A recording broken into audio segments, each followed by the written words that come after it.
नमस्कार, मैं सुनीता गोदारा। मेरे YouTube चैनल पर आपका स्वागत है। आज हम कक्षा 10 पुस्तक स्पर्श के अध्याय 4 मैथिली शरण गुप्त जी की कविता मनुष्यता का अध्ययन करेंगे। तो चलिए सबसे पहले हम जानते हैं मैथिली शरण गुप्त जी का जीवन परिचय।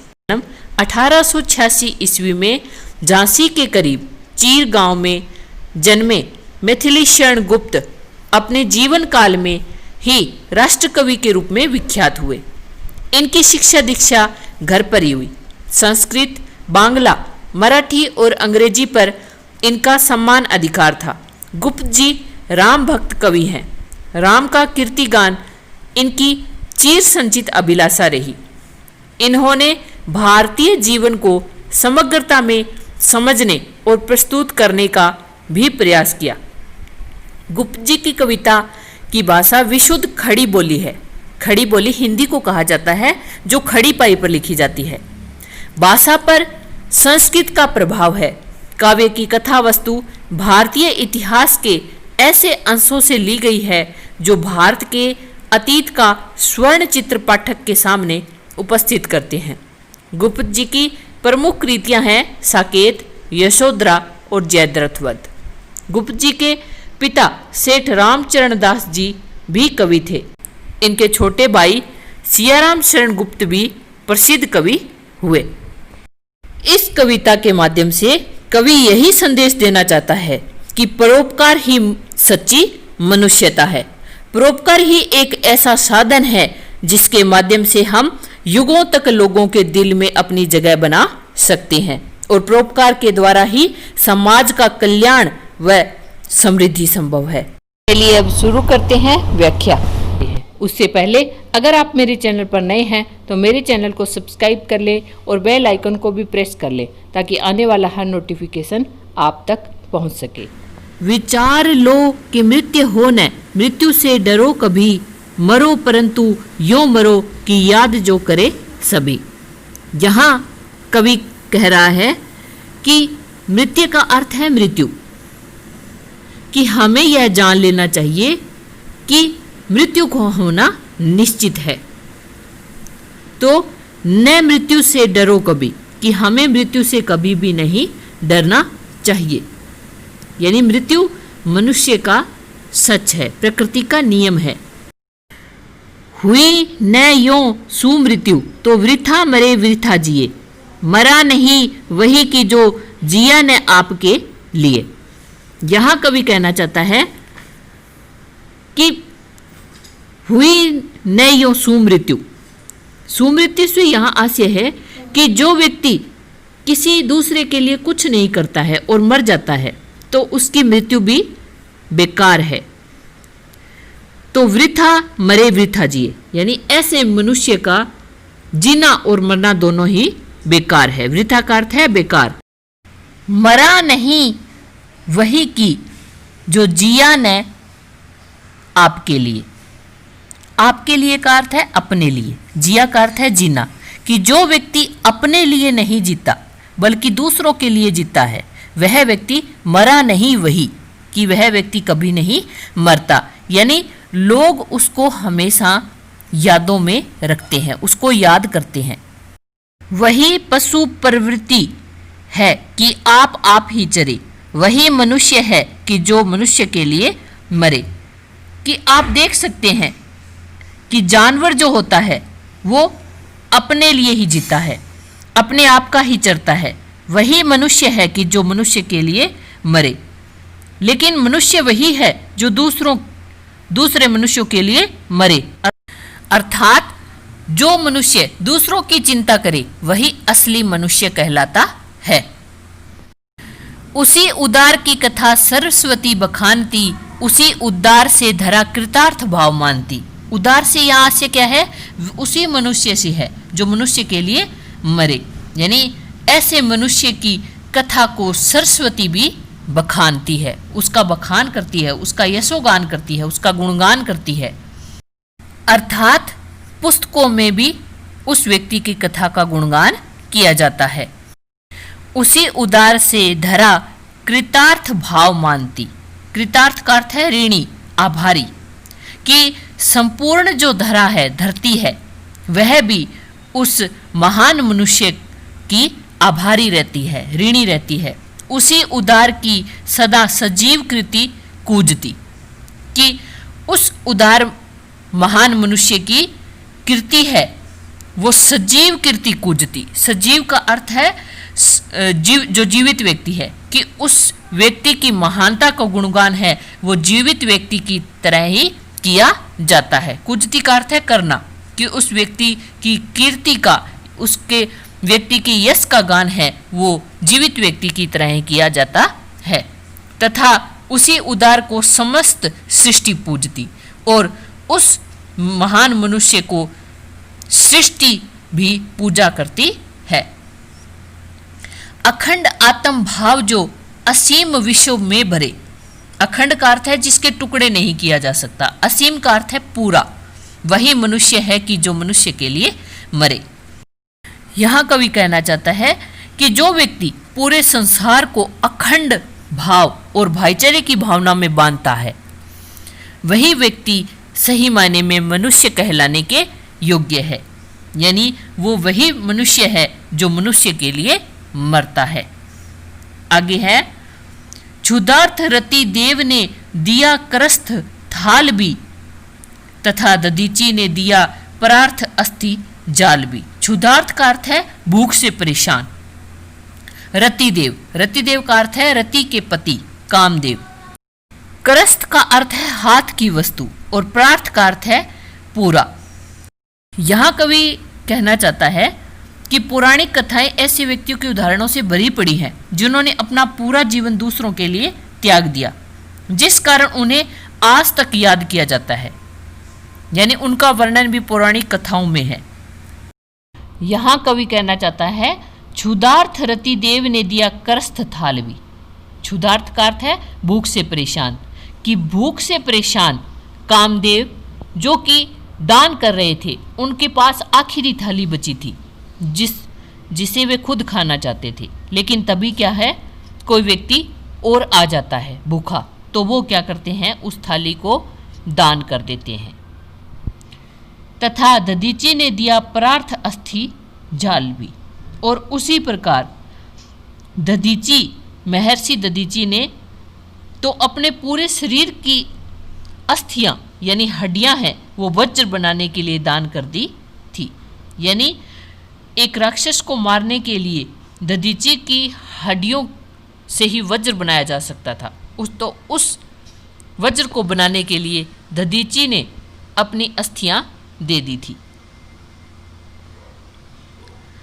उसी नर क्षितिश ने 100 मास दान भी किया, सहर्ष वीर कर्ण ने शरीर चरम भी दिया। उसी नर क्षितिश, उसी नर क्षितिश का अर्थ है उसी नर देश के राजा शिवी। सहर्ष का अर्थ है खुशी से, शरीर चरम का अर्थ है शरीर का कवच। उसी नर क्षितिश ने 100 मास दान भी किया, कि उसी नर के राजा शिवी ने कबूतर को बचाने के लिए अपने शरीर के मांस का दान कर दिया। यानी पूरा शरीर उन्होंने कबूतर की जान बचाने के लिए दे दिया। और सहर्ष वीर कर्ण ने शरीर चरम भी दिया।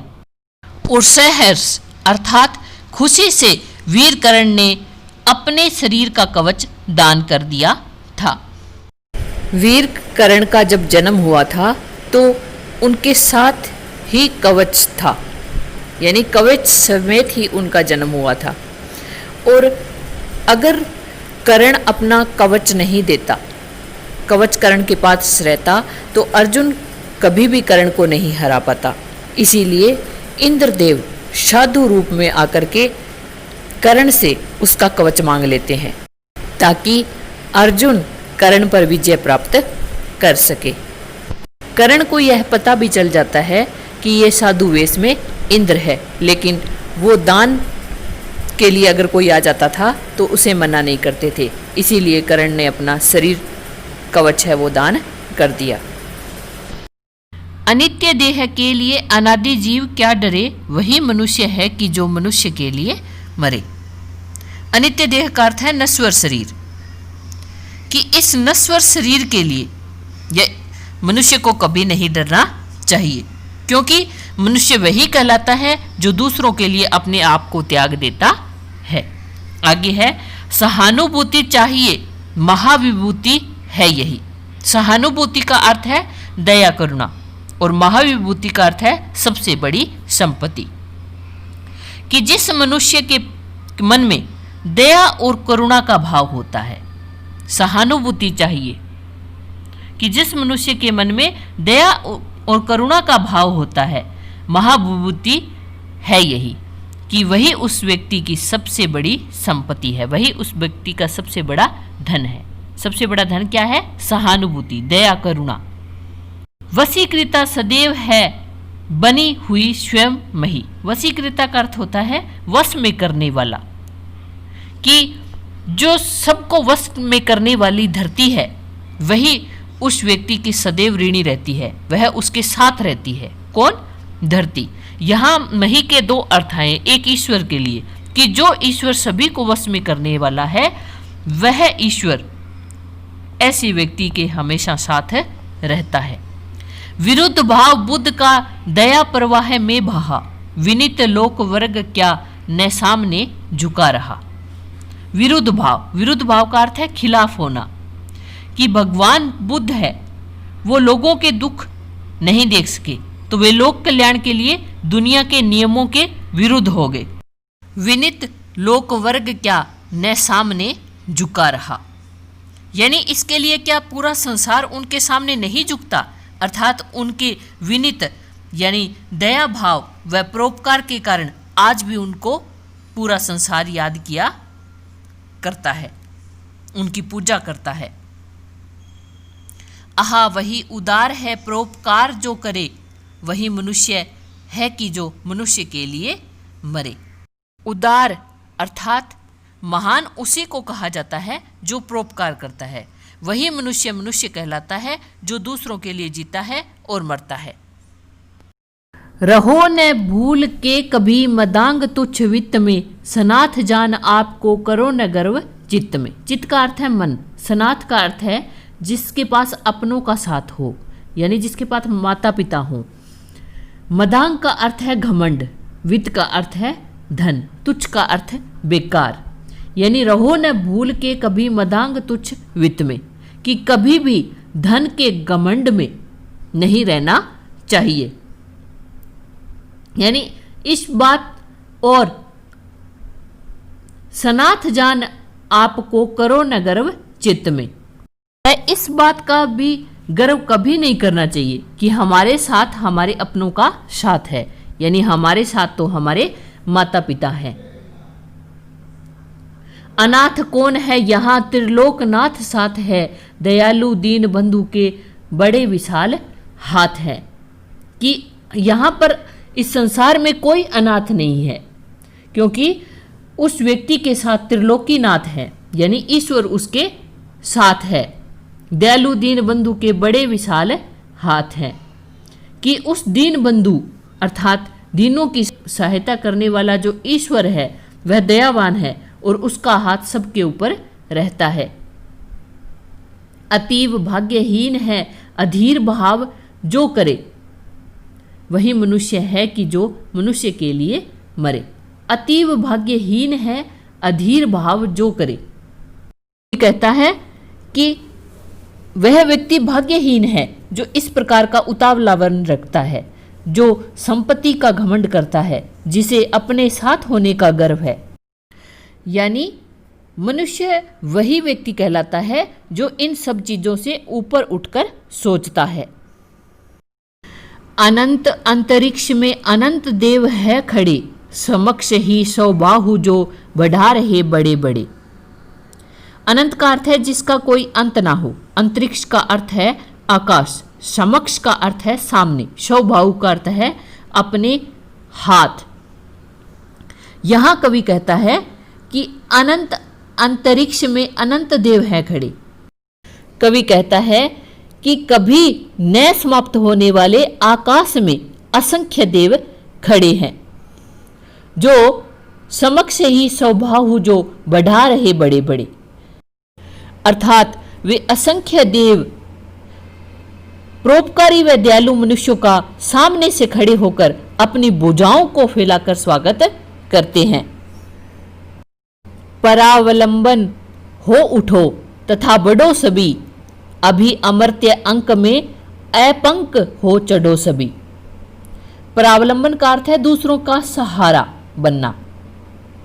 अमर्त्य अंक का अर्थ है देवता की गोद और अपंक का अर्थ है कलंक रहित। यहां कवि कहता है परावलंबन से उठो बढ़ो सभी, कि सभी जो है दूसरों का सहारा बनो और सभी को साथ में लेकर आगे बढ़ो, क्योंकि अगर तुम ऐसा करोगे तो अभी अमर्त्य अंक में अपंक हो चढ़ो। अपंक अर्थात कलंक रहित होकर के देवताओं की गोद में बैठो। इसका आशय क्या है कि यदि कोई बुरा काम नहीं करोगे तो देवता तुम्हें अपनी गोद में ले लेंगे। रहो न या कि एक से न काम और कासरे, वही मनुष्य है कि जो मनुष्य के लिए मरे।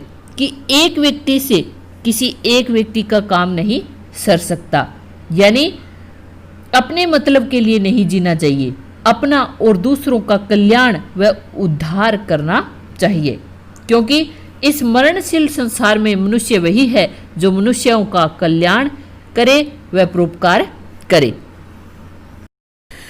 मनुष्य मात्र बंधु है, यही बड़ा विवेक है, पुराण पुरुष स्वयंभू पिता प्रसिद्ध एक है। यहां बंधु शब्द का अर्थ है भाई बंधु, विवेक का अर्थ है ज्ञान समझ, स्वयंभू का अर्थ है स्वयं उत्पन्न होने वाला। तो मनुष्य मात्र बंधु है कि प्रत्येक मनुष्य एक दूसरे के भाई बंधु हैं, यही बड़ा विवेक है। और ये बात जो समझ लेता है यही उसका सबसे बड़ा ज्ञान है, समझ है। पुराण पुरुष स्वयंभू पिता प्रसिद्ध एक है। पुराण पुरुष स्वयंभू, पुराणों में जिसे स्वयं उत्पन्न माना गया है, पिता प्रसिद्ध एक है। वह परमात्मा या ईश्वर हम सभी का पिता है और वो एक है, अर्थात सभी मनुष्य उस ईश्वर की संतान है। आगे है फलानुसार कर्म के अवश्य बाह्य भेद हैं, परंतु अंतरिक्य में प्रमाणभूत वेद है। फलानुसार का अर्थ है फल के अनुसार, अंतरिक्य का अर्थ है आत्मा की एकता, अंतःकरण की एकता। प्रमाणभूत का अर्थ है साक्षी साक्ष्य। यहां कवि कहना चाहता है कि फला अनुसार कर्म के अवश्य बाह्य भेद है, कि फल के अनुसार यानी बाह्य कारणों से फल के अनुसार प्रत्येक मनुष्य के कर्म भले ही अलग अलग हो, परंतु अंतरिक्य में प्रमाणभूत वेद है। लेकिन हमारे वेद इस बात के साक्षी हैं कि सभी की आत्मा एक है, यानी कर्म भले ही अलग अलग हों लेकिन हमारी आत्मा है वह एक है। अनर्थ है कि बंधु ही न बंधु की व्यथा हरे, वही मनुष्य है कि जो मनुष्य के लिए मरे। अनर्थ का अर्थ है व्यर्थ, बंधु का अर्थ है भाई और व्यथा का अर्थ है कष्ट दुख, हरे का अर्थ है नष्ट करना नाश करना। कवि यहां कहना चाहता है बंधु ही न बंधु की व्यथा हरे, कि यदि भाई ही भाई के दुख व कष्टों का नाश नहीं करेगा तो उस भाई का जीना व्यर्थ है। वही मनुष्य है कि जो मनुष्य के लिए मरे, क्योंकि मनुष्य वही कहलाता है जो बुरे समय में दूसरे मनुष्यों के काम आता है। आगे है चलो अभिष्ट मार्ग में सहर्ष खेलते हुए, विपत्ति विघ्न जो पड़े उन्हें ढकेलते हुए। अभिष्ट मार्ग का अर्थ है इच्छित मार्ग, इच्छा से चुना हुआ मार्ग। सहर्ष का अर्थ है खुशी खुशी। विपत्ति विघ्न का अर्थ है संकट बाधाएं, धकेलते हुए का अर्थ है हटाते हुए। तो कवि यहां कह रहा है चलो अभिष्ट मार्ग में सहर्ष खेलते हुए, कि हे मनुष्यों जो तुमने अपनी इच्छा से मार्ग चुना है उसमें तुम सहर्ष खेलते हुए यानी खुशी खुशी से चलो, यानी जिस मार्ग को तुमने अपनी इच्छा से चुना है उस मार्ग में खुशी खुशी से चलना चाहिए। विपत्ति विघ्न जो पड़े उन्हें ढकेलते हुए, और जो भी रास्ते में संकट आए, जो भी बाधाएं आए, उनको हटाते हुए चले जाना चाहिए।